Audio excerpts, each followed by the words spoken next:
스타벅스 브랜드는 제가 굉장히 좋아하는 브랜드였고 공간에서 느껴지는 포근함, 음악, 안락감 이런 것들이 있었어요. 언젠가부터 굉장히 좀 복잡하고 혼잡스러워졌죠, 공간이. 이게 하나의 징후로 보였고 블루보틀이나 파이브 가이즈 버거나 많은 브랜드들이 한국에 들어왔죠. 해외에서 성공했다고 꼭 국내 성공하는 것은 아니고 지속적으로 브랜드를 소비자와 소통해야지만 그 브랜드가 하나의 존재로서 남는 거거든요. 안녕하세요. 저는 F&B 30년간 상품기획과 마케팅 업무를 해온 이주은입니다. 최근에는 다양한 브랜드의 컨설팅을 하고 있고요. 팔리는 기획, 살아남는 브랜드라는 책을 써서 저자로서 활동하는 중입니다. 만나서 반갑습니다. 인기가 떨어지는 브랜드는 일단 팬덤을 잃어버리는 것 같아요. 그 브랜드를 애호하고 좋아했던 팬들이 사라지는 것, 그리고 제품의 경우는 구매 주기가 좀 늘어나면서 재구매가 안 일어나는 거죠. 또는 가격 행사라든가 판촉, 프로모션 이런 것들을 안 하면은 고객들이 찾지 않는 것, 이런 징후들이 조금씩 나타나는 거라고 생각이 되고요. 또 후기가 어느 날부터인가 뭔가 불만의 얘기가 나온다든가 뭔가 이 브랜드에서 아쉬워 이런 것들이 조금씩 쌓이기 시작한다면 이것은 하나의 징후로서 보이는 게 아닌가 싶습니다. 성장세가 둔화된다는 거는 그 브랜드답다는 거를 잃는 거라고 생각해요. 어떤 브랜드답다라는 요소가 있어야 되는데 그게 없어지거나 어느 날 갑자기 가격을 슬슬 올렸는데 설명이 없거나 그래서 한참 만에 매장 갔더니 막 가격이 확 올라가 있어요. 우린 다 알거든요. 왜 그런 건지. 그럼 서서히 징후가 안 좋은 거고, 또 하나는 뾰족한 컨셉과 타겟이 있었는데 어느 날 보면 매출을 올리려고 굉장히 그냥 무분별하게 타겟을 확장하는 경우가 있어요. 그때가 좀 위험의 신호가 보이고 시그널이 보인다라고 저는 생각합니다. 스타벅스 예를 좀 들어보면 그 스타벅스 브랜드는 제가 굉장히 좋아하는 브랜드였고 공간에서 느껴지는 포근함, 그 다음에 음악, 안락감 이런 것들이 있었어요. 그래서 스타벅스 로고가 있으면은 막 뛰어가서 우리가 그 수첩도 받으려고 하고 새해가 되면 굿즈를 받으려고 줄도 서고 이랬던 기억이 있는데 언젠가부터 굉장히 좀 복잡하고 사이렌 오더 때문에 픽업하는 분도 많고 혼잡스러워졌죠, 공간이. 그래서 공간에서 오는 매력이 좀 사라지고 있다. 이게 하나의 좀 징후로 보였고, 또 두 번째는 우리나라 사람들이 전 세계에서 커피 먹는 양이 거의 탑 수준이라고 하거든요. 엄청난 프랜차이즈들이 생기고 있잖아요. 저가 커피도 많고. 근데 그런 커피, 저가 커피나 스페셜티 커피 사이에서 스타벅스가 과연 경쟁력이 있나? 그 가격을 줄 만큼 훨씬 더 맛있나? 신제품이 자주 나오나? 이런 관점에서 스타벅스 다음을 조금씩 잃고 있다고 생각을 해요. 그리고 마지막으로는 업무의 강도가 세고 그 직원들의 만족도라든가 또 직원들의 어떤 내부적인 이슈 이런 것들이 좀 불거지면서 인터널 브랜딩에서 좀 실패하고 있는 게 아닌가. 그래서 고객이 만족돼야 소비자도 만족되는 게 이제 브랜드의 원리 같은 것인데 그런 것들을 좀 놓쳐서 저는 좀 아쉽게 생각을 하고 있습니다. 어떤 본질을 좀 잃어버린 것 같아요. 스타벅스가 고유의 우리에게 정말 첫 번째 커피 프랜차이즈로서 되게 감동을 줬었잖아요.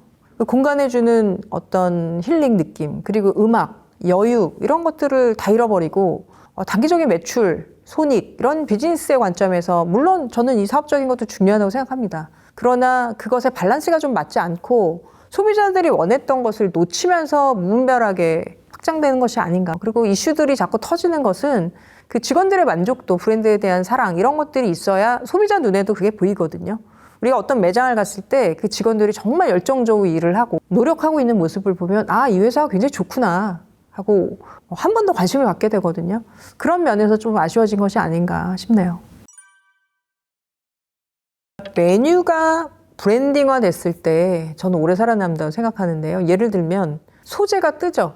말차라는 소재가 뜨고 그럼 하나의 원료로 보일 수 있는데 그런 소재를 이제 슈퍼말차 같은 브랜드들이 나오면서 굉장히 힙하게 만들었거든요. 그러니까 젊은 사람들에게 사랑받는 소재가 됨으로 인해서 한 번 더 브랜딩이 되는 거죠. 그러니까 단순한 메뉴에서 브랜드 철학을 갖고 사람들에게 소통되기 시작하면 더 오래 갈 수 있는 브랜드가 된다. 그래서 제품에서 브랜드로 가는 과정 속에서 힘이 생기고 지속적으로 소통을 하면서 브랜딩이 된다. 이렇게 볼 수 있을 것 같습니다. 그 뭐 탕후루가 됐던 또 두바이 초콜릿이 됐던 이런 상품들도 메뉴는 굉장히 매력적이죠. 근데 그 메뉴를 갖고 있는 브랜드는 잘 기억이 나지 않아요.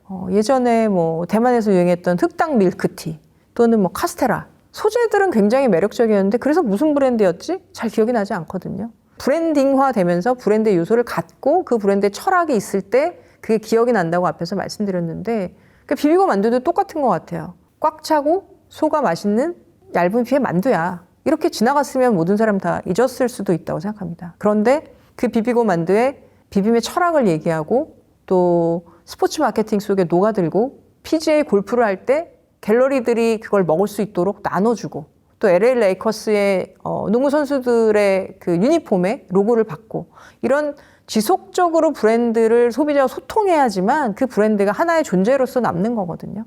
그러니까 메뉴로 그냥 맛있었던 것이 다음 단계로 진입하기 위한 노력이 없으면 그냥 사라지는 유행? 돌아서면 없어지는 반짝하는 유행이 되지 않을까 이렇게 생각합니다. 몇 가지 좀 예를 들어드리면은 블루보틀이나 뭐 파이브 가이즈 버거나 이런 많은 브랜드들이 한국에 들어왔죠.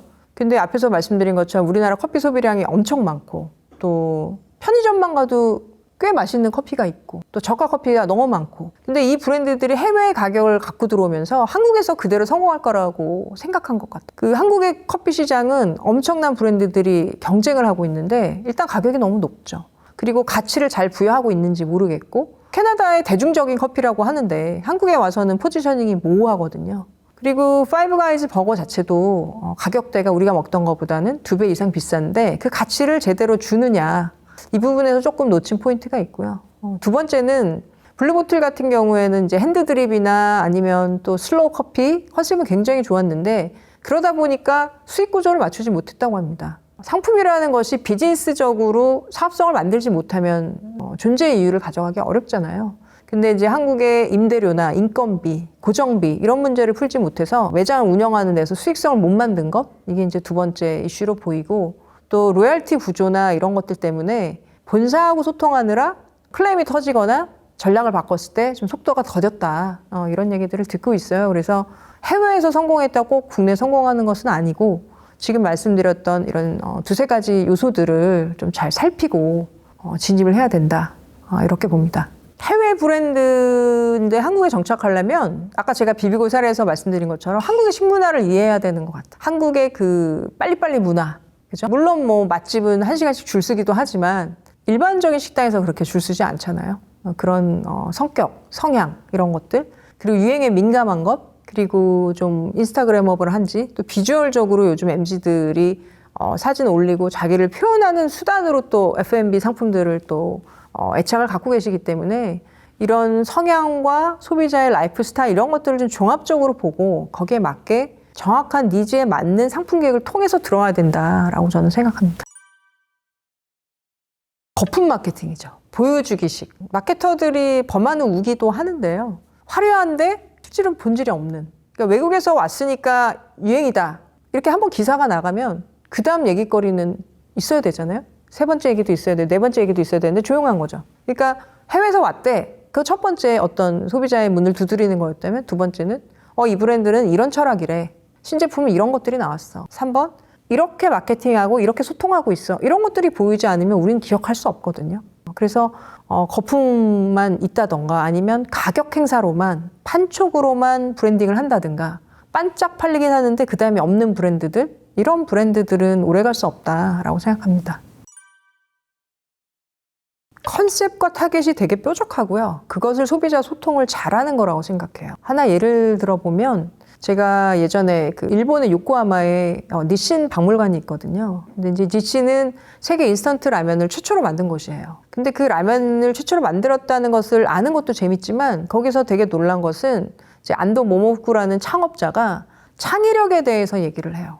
창의력이라는 건 어떤 거고 창의성 어떻게 만드는 거고 이런 어떤 철학적인 얘기를 박물관에서 하거든요.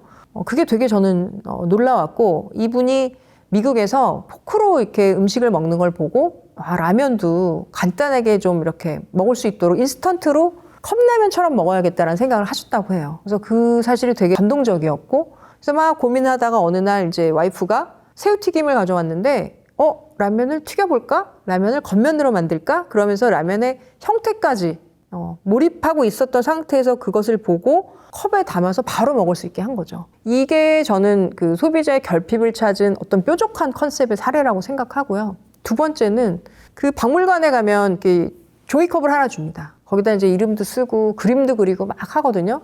그러면 이걸 들고 가면은 토핑을 제가 골라요. 뭐 새우 토핑을 넣거나 계란을 넣거나 내가 하고 싶은 토핑을 다 넣은 다음에 실링을 딱 해줍니다. 그리고 이렇게 바람을 넣어서 가면서 이제 찌그러지지 않게 가방에 이렇게 딱 메고 집에 오거든요. 근데 그 자체도 되게 재밌는데 집에 와서 한 이틀 있다가 컵라면 좀 먹어볼까 하고 이제 물을 끓여가지고 먹는데 그때 생각이 확 나는 거예요. 아, 이 브랜드는 세계 최초라는 뾰족한 컨셉도 갖고 있지만 나한테 굉장한 경험을 주고 있구나. 그때 내가 골랐던 고명이구나. 그때 내가 그렸던 그림이구나. 이게 생각이 나면서 브랜드 경험이 굉장히 잘 나에게 전달되는 거예요. 그래서 이런 브랜드가 컨셉과 경험을 같이 제공하기 때문에 지금도 살아남은 거 아닌가. 어떻게 기획하라는 거야? 이렇게 생각하실 수 있는데 저는 자기가 하고 있는 일이나 사업에 문제를 좀 잘 정의했으면 좋겠어요. 그러니까 이 사업이 어떤 방향으로 갈 건지, 이 사업의 고객은 누군지, 이 사업이 이루고 싶은 소비자에게 전달하고 싶은 것은 무엇인지 이런 문제를 좀 명확히 정의하고 정의된 문제가 맞다면 굉장히 몰입해서 컨셉을 찾아내는 겁니다. 컨셉은 저는 한 3가지 정도로 말씀드릴 수 있을 것 같은데 이 컨셉이 최초인가? 세상에 없는 컨셉인가? 2번째는 차별화되는가? 첫 번째로 시장에 들어가지 못했지만 기존 제품들하고 내가 무엇이 다른가? 이것은 발견할 수 있잖아요.